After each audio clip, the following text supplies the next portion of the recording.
قبر کی پہلی رات، قبر کے پہلے 24 گھنٹے کے احوال۔ رسول اللہ صلی اللہ علیہ وسلم نے ارشاد فرمایا کہ قبروں پر ایک فرشتہ متعین ہے۔ جب میت کو دفن کر دیا جاتا ہے تو اور لوگ واپس جانے کے لیے مڑتے ہیں تو وہ قبر سے ایک مٹھی بھر مٹی لے کر لوگوں پر پھینک دیتا ہے اور کہتا ہے بسم اللہ الرحمن الرحیم۔ قبر کی پہلی رات میں کیا ہوتا ہے؟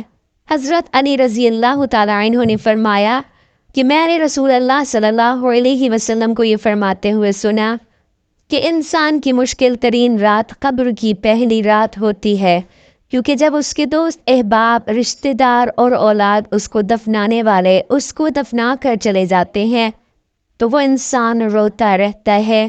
ہر ایک دوست کے پاس آتا ہے، اسے روکنے کی کوشش کرتا ہے کہ مجھے چھوڑ کر نہ جاؤ، لیکن افسوس کہ اس کی آواز کوئی نہیں سن پاتا۔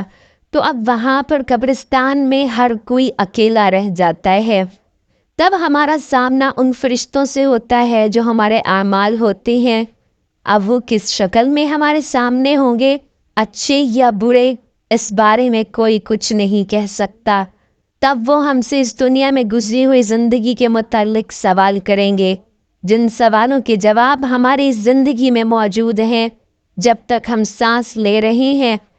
ایک حدیث ہے جس کا مفہوم کچھ اس طرح سے ہے کہ رسول اللہ صلی اللہ علیہ وسلم نے ارشاد فرمایا کہ تم قبرستان جایا کرو، کیونکہ قبرستان موت کو یاد دلاتے ہیں۔ ایسے حاصل ہوتی ہے میں نے اپنے رب سے اپنی والدہ کے قبر پر جانے کی اجازت مانگی تھی، مجھے اس کی اجازت مل گئی، لہٰذا تم بھی قبرستان جایا کرو۔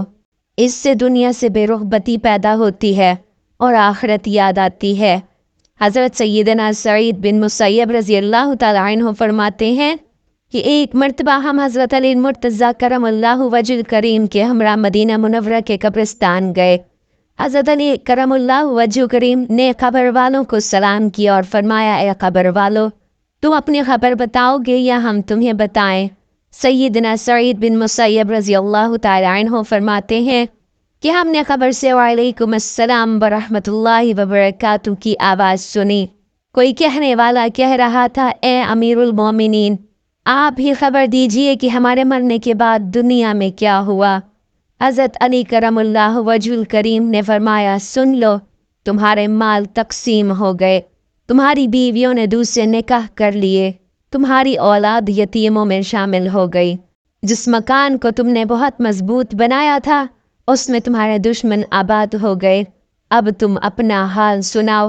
یہ سن کر ایک قبر سے آواز آنے لگی اے امیر المومنین، ہمارے کفن پھٹ کر تار تار ہو گئے، ہمارے بال جھڑ کر منتشر ہو گئے، ہماری کھالیں ٹکڑے ٹکڑے ہو گئیں، ہماری آنکھیں بہہ کر رخساروں پر آ گئیں، اور ہم نے جو نیک اعمال کیے تھے ان کو پایا، جو کچھ پیچھے چھوڑا اس میں ہمارا نقصان ہوا۔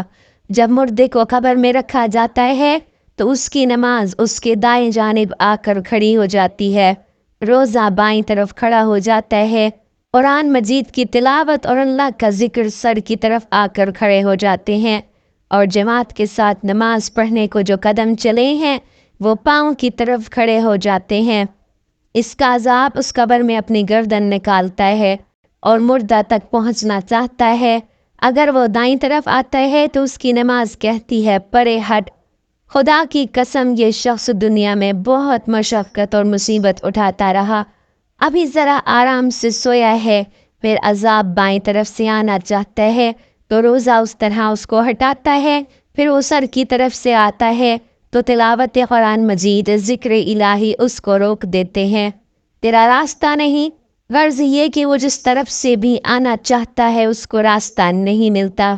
یہ اس واسطے کہ اللہ تعالیٰ کے اس دوست کو عبادتوں نے اپنی زندگی میں دنیا کے اندر رہ کر کی تھی، لہٰذا وہ عذاب عاجز اور کمزور ہو کر واپس چلا جاتا ہے، اور اس کے بعد صبر جو ایک کونے میں کھڑا ہوتا ہے وہ ان عبادتوں سے کہتا ہے کہ میں تو اس انتظار میں تھا کہ اگر کسی طرف کی عبادت میں کچھ کمزوری ہو تو میں اس کی طرف ہمدردی کروں گا، مگر الحمدللہ تم نے ہی مل کر اس کو دفع کر دیا، لہٰذا اب میں اعمال تولنے کے ترازو میں اس کے کام آؤں گا۔ قبر میں دو فرشتے جن کو منکر نکیر کہا جاتا ہے، आते हैं जिनकी आंखें बिजली की तरह चमकती हैं और आवाज बादल की गरज की तरह होती है। उनके दांत गाय के सींगों की तरह बाहर को निकले होते हैं। उनके मुंह से आग की लपेटें निकलती हैं। बाल इतने बड़े कि पांव तक लटके होते हैं। उनके एक कंधे से दूसरे कंधे का इतना फासला कि कई दिन चलकर खत्म हो। मेहरबानी और नरमी उनके पास से भी नहीं गुजरती, लेकिन सख्ती का मामला मोमिनों के साथ नहीं करते, बल्कि फिर भी ऐसी डरावनी शक्लो सूरत की हैबत ही क्या कम है। इन दोनों के हाथ एक बहुत बड़ा लोहे का हथौड़ा होता है कि जिसको अगर तमाम दुनिया के जिन और इंसान मिलकर उठाना चाहें, उठाना तो दरकिनार उसको हिला भी नहीं सकते। वो आकर मुर्दे से कहते हैं बैठ जा। मुर्दा एकदम उठकर बैठ जाता है और कफन उसके सर से नीचे सरक जाता है। वो सवाल करते हैं तेरा रब कौन है, तेरा दीन क्या है, तेरा नबी कौन है। अगर मुर्दा नेक होता है तो कहता है मेरा रब अल्लाह है जो वहदहू ला शरीक है, मेरा दीन इस्लाम है, मेरे नबी हज़रत मोहम्मद सल्लल्लाहु अलैहि वसल्लम है। ये सुनकर वो दोनों कहते हैं तूने सच कहा। तो इसकी कब्र की दीवारों को सब तरफ से हटा दिया जाता है, जिससे वो चारों तरफ से बहुत वसी हो जाती है। इसके बाद फरिश्ते कहते हैं सर उठाओ। मुर्दा जब ऊपर को सर उठाता है तो उसको एक दरवाज़ा नज़र आता है जिसमें जन्नत नज़र आती है, और वो कहते हैं अल्लाह के दोस्त वो जगह तेरी रहने की है, इस वजह से कि तुमने अल्लाह ताला की अताअत और फर्मा बरदारी की है। हदीस पाक में आता है जिसका मफ़हूम कुछ इस तरह से है कि रसूलुल्लाह सल्लल्लाहु अलैहि वसल्लम ने इरशाद फरमाया कि कसम है उस ज़ात पाक की जिसके कब्ज़े में मेरी जान है कि मुर्दे को उस वक्त ऐसी खुशी होती है जो कभी ख़त्म नहीं होगी।